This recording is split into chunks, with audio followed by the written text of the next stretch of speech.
So here we are for part 2 of the discussion with Bolts. Welcome back to my 100% real with Ruby. And we were talking about pretty much getting in a base level for our plate before we try to make anything more complicated. So here we go. Big fan of extra virgin olive oil. They do come with a lot of calories, but they also come with a lot of benefits. So if we are just aware of how much we are using throughout the day and not putting in 2 tablespoons with butter in our coffee in the morning, then we're going to have a lot of benefits from those. Where the medium chain triglycerides that we get and the monosaturated fats that we get from the different fat sources are really really great for a lot of the hormonal processes that we need to maintain that level of health. So, I think I lost my train of thought there, but making sure that, if we're looking at a wealth of health first, building that base, then getting a variety of different foods, different colors, different textures, different tastes and smells, all of those build a bigger picture of allowing a host of nutrients in and giving ourselves a bigger playing field to be able to do a lot more with. We fixate on just a few items. We're not benefiting ourselves at all. The more that we focus on what we are cutting out as well, kind of makes it harder for us to actually truly enjoy a whole food approach, because what we can think about is what we're missing or what we're cutting out. And that's exactly why I am actually working on right now, beat the marketing jargon, beat the bullshit that you see in shopping stores, file for both my inner circle as well as putting up on social media, because like I was saying, food isn't just macros and calories and carbs and fats and proteins. It is also emotional, and sometimes it is like we want to actually feel happy with what we're eating, and we can have that through whole foods. We can have that through veggies and fruits and proteins and whole grains, but in this day and age, we're going to want to grab some snacks. We're going to get faced with marketing jargons and marketing slogans like raw and vegan and organic and natural, and it's just going to lead us down this bottle hole of, I'll grab these veggie chips because it says it's made from veggies. Look at the packet. It's got no veggies in it. It's 20% vegetable powder. And the main ingredient is flour. Second main ingredient is some form of oil.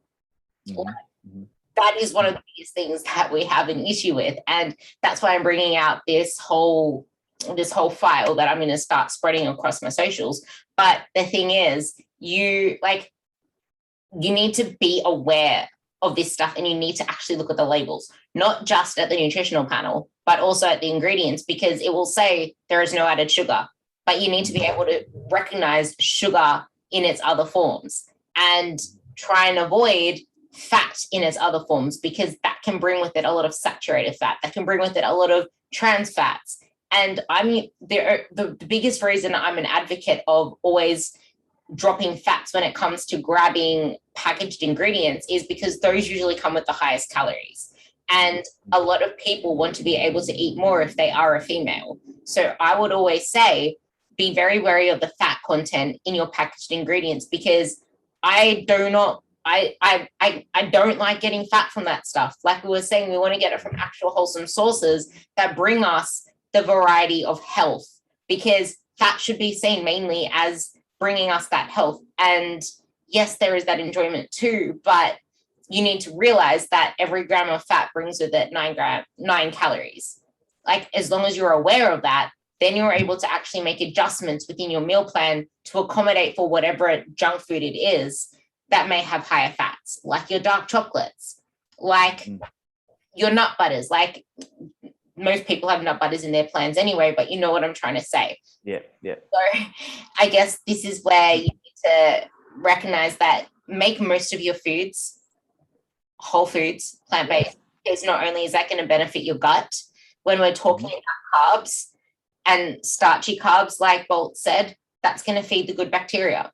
And most of the people that are having bloating issues, that are having gut health issues, they go looking for supplements and all this other stuff, where all you need to do is actually look at the foods that you're eating, because you need to feed that good gut health. And then, there's this person goes on about how sometimes volume eating can actually disrupt your gut. And it's like, no, volume eating doesn't do that at all. If like volume eating is actually amazing for your gut, it is feeding the gut bacteria.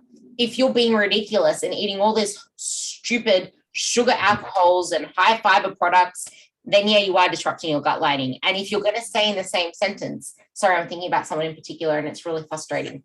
But if you're going to say in the same sentence that volume eating is bad for your gut and it's bringing you bad food issues, this is going to be such a good topic. We can touch on it a little, but it's going to bring you bad food relationship. And when you go out to eat dinner and they give you a small portion, you won't be able to stop eating.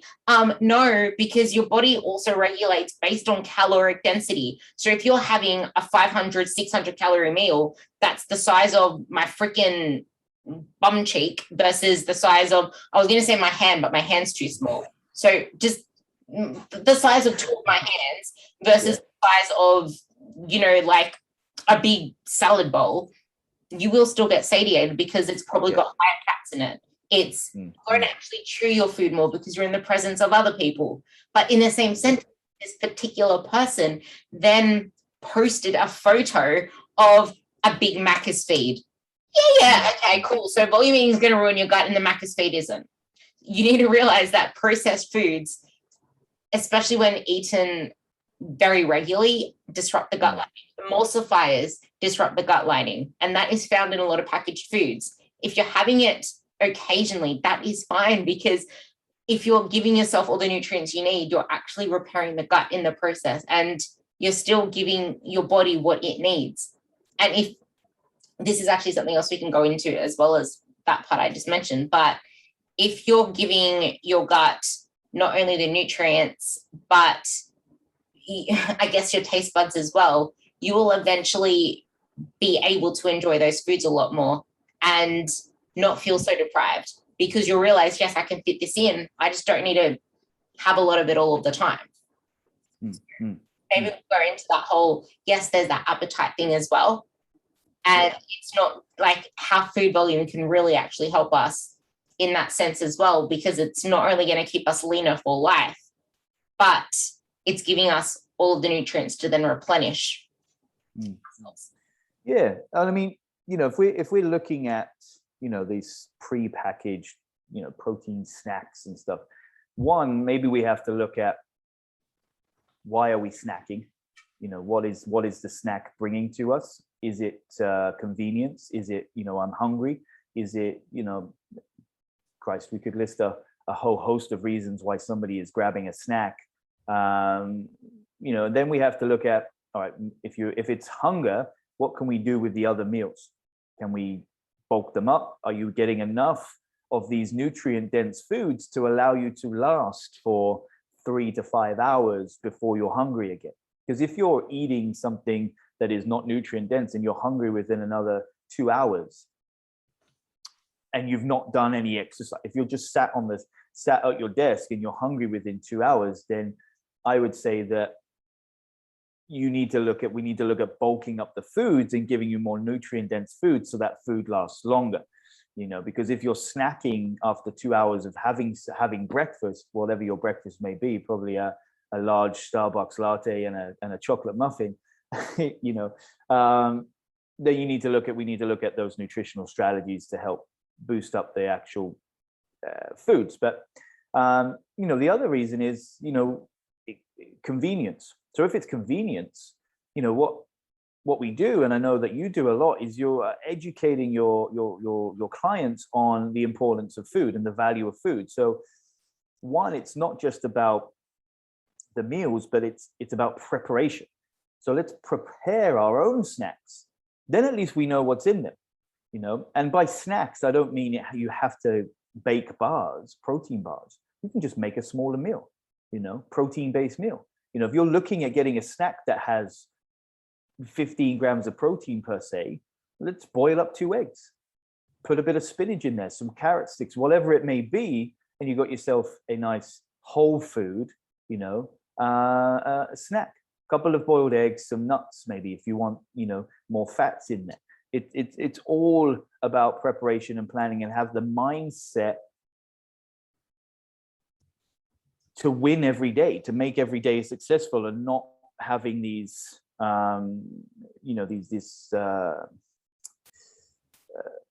convenience foods within us. That's the whole reason why we have this. We have McDonald's and we have Starbucks, because we've built this level of convenience into ourselves. But I would argue that preparing your own foods is more convenient than ever.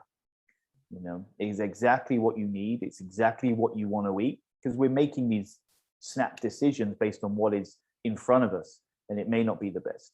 But going back to the education point of view, I know what you do with your clients. It's really great, is that you're educating them on the nutrition information. So being able to read a nutrition label is completely different than just looking at the nutrition facts.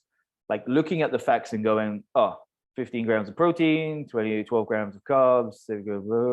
That's completely different to actually going, and then looking at the ingredients and reading the actual information and going, no, I'm not going to put that, because you, as you said, you look at the ingredients, and usually the ingredients are listed in the most amount of volume first. So if you're looking at something that has sugar as the first or second ingredient, or some form of sugar, probably don't want to be eating that on the regular. You want to be making a better choice with that. So being able to know what you're eating by learning how to track your foods and read food labels, and then being able to prepare your own foods, knowing what you need during the day for your own macro calorie budgets, is way more beneficial than anything else. This is going to really tie into the segment that I wanted to talk about with. So aside from also the fact that we want to make sure that we're not just going to, this is something I wanted to bring up before, so we're going to revisit that first. Right. So Matt brought up the fact that we might want to have this for convenience, and sometimes we can have some other stuff here and there. And that is the exact point. Sometimes you need to actually question yourself, because he mentioned somewhere in the, just before, that you may have not eaten for a while, then all of a sudden you're getting, you're so hungry, you just grab this massive carby, fatty meal from whatever it is. And this is why you need to be, it is important to give yourself regular meals. And if you're going to, if you're going to be that person that's highly stressed out, with your cortisol levels already through the roof, your insulin going, your insulin sensitivity resistance thing going crazy, and you're just in this chronic state of stress, and then you're trying to skip meals, or you're trying to save calories, or whatever it is you're trying to do, and then you're going to have this high carb meal. You need to take into effect that the insulin response from all the meals that you have play a big role in what happens next. Because if you're going to have something that really spikes your insulin, then you're going to be really hungry really soon after that, which is why it is so important, once again, to go for the whole foods, because not only do they have fiber, which reduces the glycemic index, and not only will they have protein, which reduces the glycemic index, and it will probably also have a little bit of fats, which reduces the glycemic index, then you're going to have more of a blunted insulin response. And if you're not having a regular meal schedule, and then all of a sudden you have this big meal, the food volume itself, regardless, is going to have some insulin response, because you're already so stressed out that anything that you put into your body then is going to make you not feel so satisfied after. And that's why usually people get into this binge restrict cycle. And why it's so important, as of my reel I did this morning, don't starve yourself, don't cut out food, don't fast after something like that happens. Get back on track, because you're going to end up in that same loop, that same cycle. Mm-hmm. But I did want to now touch on what we were saying before about it is so important to have a plan in place, a meal plan in place. If it's like, if you're working off macros, because I have some clients that are on flexible meal plans, like flexible meal plans, plus they have access to macros, or they are just macros. There are those three options. But the thing is, if you're flexible meal plan plus macros, or you're just macros, or even if just a flexible meal plan person that wants to play around with their foods and have like swap things here and there with their ingredients, like you guys need to actually sit down once a week, like seriously make it once a week, so you're not actually revolving your life around food. That is really ridiculous. Once a week, sit down and get a plan in place for the week. Get a plan in place for what you're going to eat when you're at work, what you're going to eat as snacks through the day. Prep at least 2 of your meals in advance for every single day, because that makes 2 less decisions you have to make, 2 less trips to the kitchen. Just make shit easier for you. Now, being someone who works in a kitchen, I did ask him how a usual day is for him. And he mentioned that clients come in, they have a console, they talk about, hey, so you don't use macro calculators, do you? No, like macro calculators don't ask you what your diet history is like. They don't know jack shit about you when they spit out stupid numbers. This is the beauty of having someone who actually sits with you, asks questions, and actually goes deeper into just, how much do you weigh? How sedentary or not sedentary are you? How many times do you train a week? No, it's deeper than that. And one thing Matt talks about with them is how a meal plan can actually benefit them. And I guess a lot of them actually come to him, like I said, not getting their goals despite all of these attempts, which I assume they would have had multiple attempts before and always failed, or always got caught up with something, always questioned something. So what is it they usually come to you eating, and what are their usual goals? Where is it usually falling short? And how exactly can these meal plans help people? And why is it so important to have a plan in place for the week? Oh man, it's so important. it's crazy important. What we always find is that everybody has so much information and tried so many things, but instead of trying consistency and just a little bit of effort, I've tried keto, I've tried fasting, I've tried this, and I've tried that, and I've tried blah blah blah, and I've tried all this kind of diet styles. But because there's so much information, it's like Monday, Tuesday is keto, and then Wednesday is high carbs, and then Thursday is intermittent fasting, because they don't really know. So it's like every day is assigned a different method to dieting. And when we sit down, as you said, the first thing we do is we always go through a nutritional consult, unless it's somebody's coming to us that already has a baseline of knowledge and they know what they want. But we sit down and we go through everything. So we go through diet history, training, lifestyle, what's brought them here, and how everything is just come to this point where they feel that a macro-based meal plan is going to provide some value for them. We get through all of that. We give them their macro numbers, and with the plan we do biofeedback. So not to the level of nutrition coaching that we do online or in person, because we are providing the meals for them. Each week we do biofeedback, and we get to open up a dialogue about what has worked well, what isn't working well, but also other factors that we ask. We ask about sleep and stress and work and lifestyle and all these other factors that can play a role, not just in nutrition. So that gives us an opportunity to ask questions and open up a dialogue and see if we can offer some other guidance that will help the meal plan do what it's supposed to do. And what we find is that just that level of consistency every single day for at least 7 days, up to 2 weeks. Sometimes it takes between 7 and 14 days.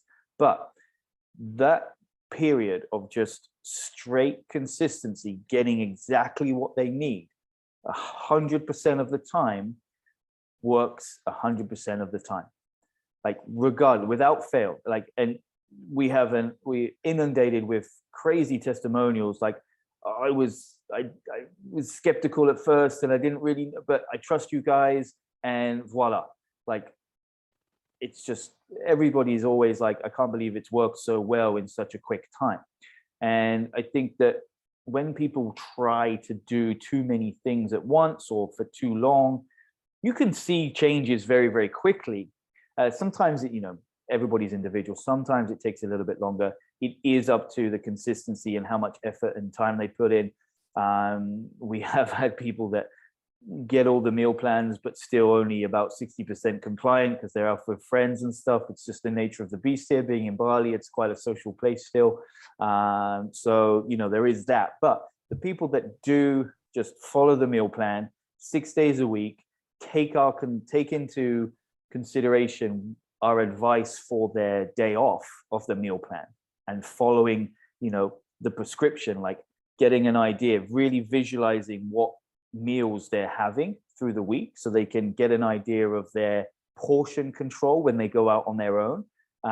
Or perhaps we talk about having Sunday or one day a week where they are allowed their non-negotiables. Maybe they go out with their friends and have a couple of drinks. Maybe they have their pizza or whatever it may be, as long as they understand and they're aware of what is going to happen. But the meal planning in general always trumps everything else. I can guarantee it. On those last 2 points, understand and be aware that if you are going to make particular choices, there are always going to be consequences. And you need to also realize that, yeah, you can do social things, but should you? And if you have particular goals in mind, and if you are actively in a deficit phase where you're doing say a 4-week, 8-week cut, because we live around maintenance most of the time. That's how it should be. We should live at maintenance.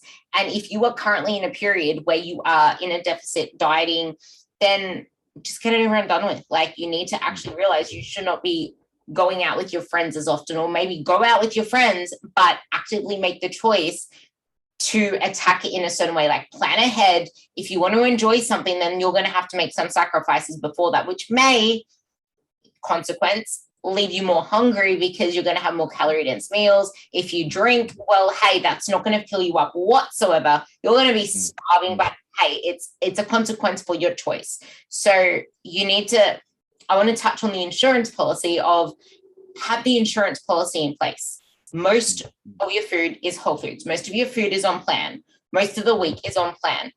Don't just go and ruin your weekend and go out with friends and do it every single weekend and then hate yourself for it. Don't do that. Plan ahead. If this is something that you want to make part of your lifestyle, plan ahead. It may mean that you're more strict in the week, but you still have to plan and not just go out and be a silly willy-dilly on the weekend. Plan to be a silly willy-dilly, because then it's actually still allowing you to be on track to your goals. Now, the thing that Bolt said, which I'm going to quote him on this, is, when it comes to dieting, have you ever looked at the plan and gone, fuck that? Because chances are it's way too complicated. The thing is, people fail at simple dieting. They really fail at the simples. It's either too simple, or they get impatient, or they start comparing themselves again, or they get back into the identity or mindset of, I need to lose weight as fast as possible. Or one of the big things that I see, the less I eat, the faster I'll get results. And we already spoke about that this whole episode, so I don't need to go into that.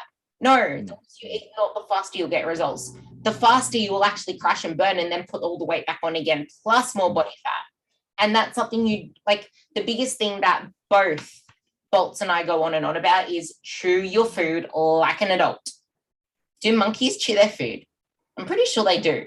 Chew your food like a monkey, because they really chew their banana as well. So keep that one in mind. And if you can actually imagine a monkey chewing a banana now, and actually make sure that you're chewing your food like that monkey every single time you sit down. Imagine Ruby's monkey eating a banana with a lot of bites. And maybe that will actually be a really good cue for you to chew your food. And you need to ask yourself, what steps can I make now to make fat loss a lot more simple? And we spoke about before as well, you need all of those vitamins for metabolizing fats, for metabolizing carbs, for actually using your protein. So get in enough nutrients. eat your bloody protein and plan ahead, have your meal plan. Bolt's just told you all of the amazing feedback he's had from people that have actually gone from free willy dilly, trying this, that, the other, and not really having a plan in place at all, no structure with their eating, to now actually having a structure, having that accountability, and not having to think twice about their food because it's all in place. And yes, they can have little subs here and there because they know what their plan is. They have routine now and they can easily make it fit, not have to stress themselves out and then just blow it anyway because there's too much thinking involved. So we spoke about so much, except we didn't dive deep enough into the whole naming and shaming foods, the guilt and shame, the internal dialogue. But I guess that might have to be another topic for another time sometime, because there was just so much gold. And I guess because everyone loved Boltz's tips last episode because they were so practical, I will let you talk about your current favorite tips when it comes to keeping shit simple and I guess navigating the marketing jargon and I guess picking the best choices in terms of staying lean for life. And in that, I guess being consciously aware and realizing that for every choice, there's going to be a consequence. So what are your tips? So, when we keeping things simple, so people make simple complex as well. Like when we were talking about the choices that we're going to make. If we want to add in some flexibility to our structure and our routine, let's say we eat 3 times a day, 7 days a week. That's 21 meals. And let's say we have an 80-20 rule that 20% of those meals are going to be flexible. That's 4 meals. That's 4 meals a week. So if we are going to plan for some flexibility within the structure, then that's only 4 times out of 7 days. 4 meals, out of 21, which still gives us a lot of opportunity to be quote unquote on plan. But yet, if we are building it into a plan, then we are not off plan. We are always leading to the goal. It's when we make it more complicated than it needs to be, and when we on plan, Monday to Friday, and then we're off plan Saturday and Sunday, and then we go, oh, fuck, Bolts, Ruby, I fucked up. Leading on what we all posted today, which was brilliant. I've messed up, I did this and I did that, blah, blah, blah. What should I do? Should I fast for 72 hours and, go to a sauna and sweat it all out? Should I do extra circuits? All of this extreme response or reaction to something that was quote unquote considered off plan.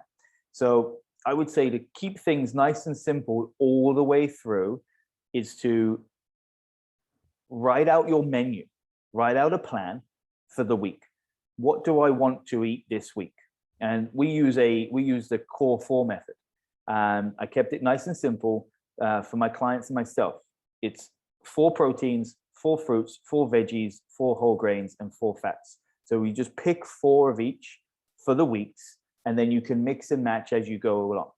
And depending on the meals, what meal it is, if it's a post-training meal, have more carbs. If it's just anytime meal, then we have more fruits and veggies and more whole foods. But keeping it nice and simple with a plant-based approach, a whole food approach, sprinkling in some lean proteins throughout most of the day is going to be way more beneficial than worrying about specific numbers, so to speak. If we're looking at it to be really baseline, really, really simple, fruits and veggies, protein on top, and then, extra carbs if it's pre or post training, that's really, really can be that simple.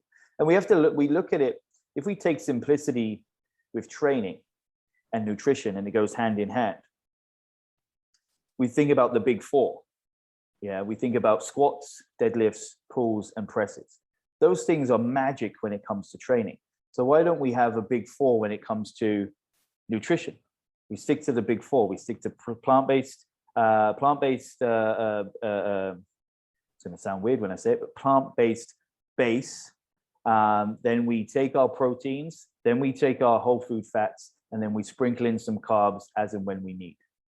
We take that approach, and it can be much simpler to adjust the plan on a daily basis. You were talking about the monkey thing. So something that I was thinking about before was monkey see, monkey do, but that monkey is not you. So we have a lot of these gurus online that try to sell you this magic. Okay, follow my plan, follow my training. One, probably, like you said before, probably juiced up to the eyeballs on a bunch of stuff. They're not looking that way all the time. They do that way for their video promotion and their photos. And they try to sell us on this 12-week plan or 30-day plan or whatever it may be at a discounted rate because they know there's no value in it. And they're looking for 5,000 people to buy this $100 plan that's going to last for 12 weeks. They're hoping for 5,000 people to buy this $100 plan. But the value comes in from individual coaching where it's a higher price ticket, yeah, granted, but the value is there because it's individualized.